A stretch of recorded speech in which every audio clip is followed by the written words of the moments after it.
Well, good morning. Thanks for joining us. I'm Marlon Bowling, your tour guide to the ag commodities. Happy Thursday to you. Well, it is Thursday. That means we get our weekly export sales data from USDA, and we did, in fact, get those numbers this morning.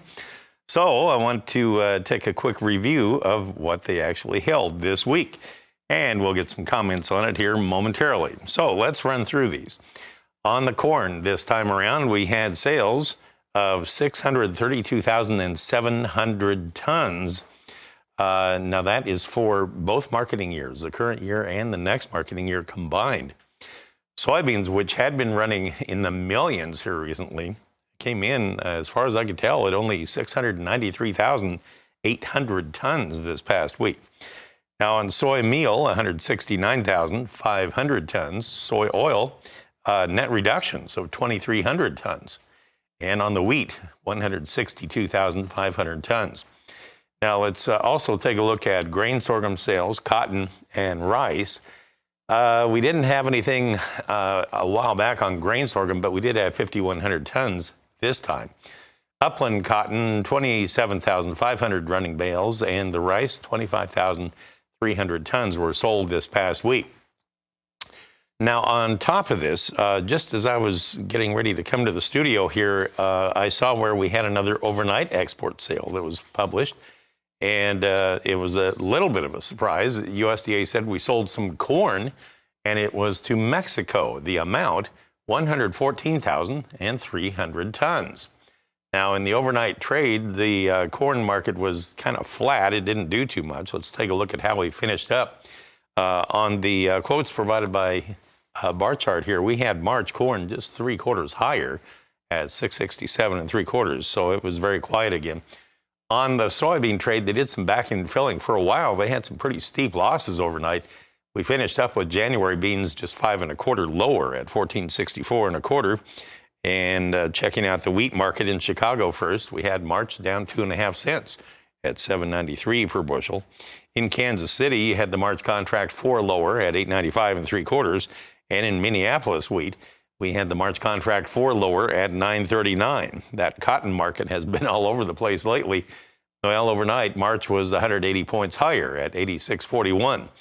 I'm joined by Brian Hoops of Midwest Market Solutions. So your initial reaction to these weekly export sales numbers here, Brian? Well, good morning, Marlon. You know, there's kind of something for everyone here this morning, bulls and bears alike.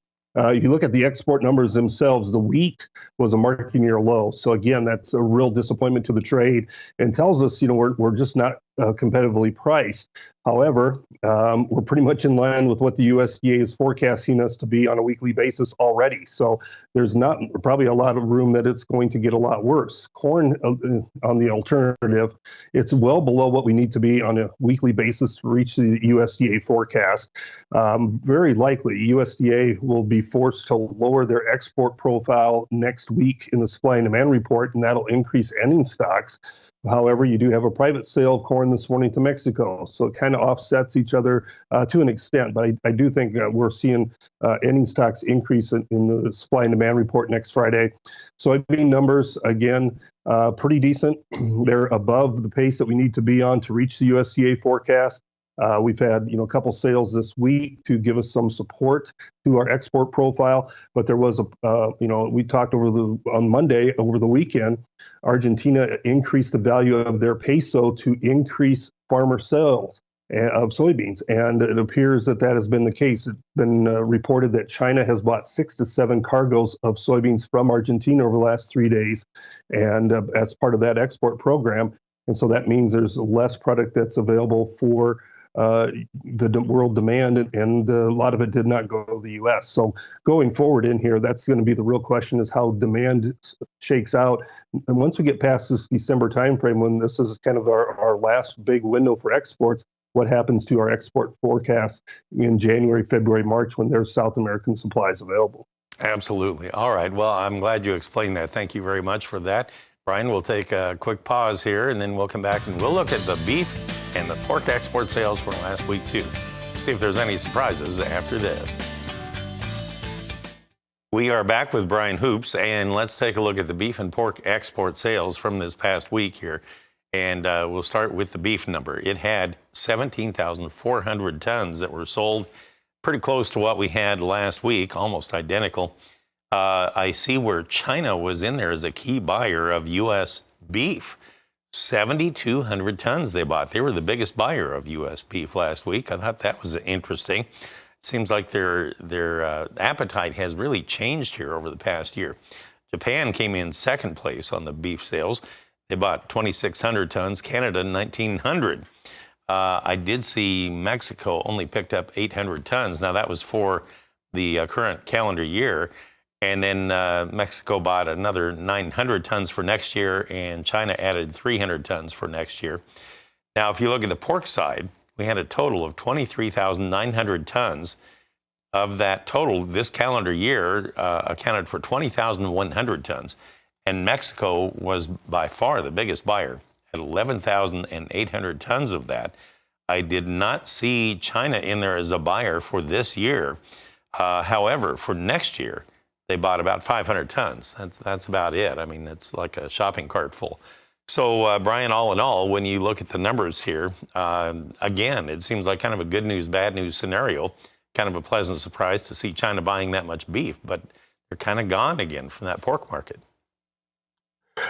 Yeah, so a little bit disappointing that they backed out after being large buyers last week. You know, our overall sales for pork were huge last week, and this is almost a half of what we saw just a week ago. I think you're probably going to see buyers start to step back into this pork market now that prices have fallen. And hopefully they've stabilized a little bit. We had a reversal day on the charts yesterday, and some buying come in the form of short covering. The cattle market had a pretty good rally as cash trade, I think, came in maybe better than what some had expected after the futures market was down 3 or 4 days in a row, kind of signaling that maybe the cash would be lower. Cash is coming in fully steady so far this week in the country. We're hearing the fact that some of these feedlots are passing on 155 that was traded yesterday, and even passing on 156, holding out for 157, which would be a $2 bump from the previous week. So that we'll see if we can get that type of cash trade this week. Packer margins still in the red, but they really don't show much signs of slowing down their kill. And that was kind of the big surprise. They thought maybe they cut their kills because of their negative margins. So that has not been the case. So that tells us the cash market and products are actually very strong and moving very well. Okay, so looking at how we closed yesterday, we had the February live cattle 87 cents higher, and they finished at 155.67 yesterday. On the feeder cattle side of things, now here you had January an amazing $2.47 higher, and March was up 227. Don't know if they can do that back to back and do it again today or not. We had February lean hogs closing yesterday, $1.20 higher at 85.35, and we'll see if they have any impact from these export sales numbers or not this morning. Brian, great to hear from you. Thank you very much. Appreciate it. Brian Hoops of Midwest Market Solutions. All right, Suzanne, we'll kick things off at the bottom of the hour.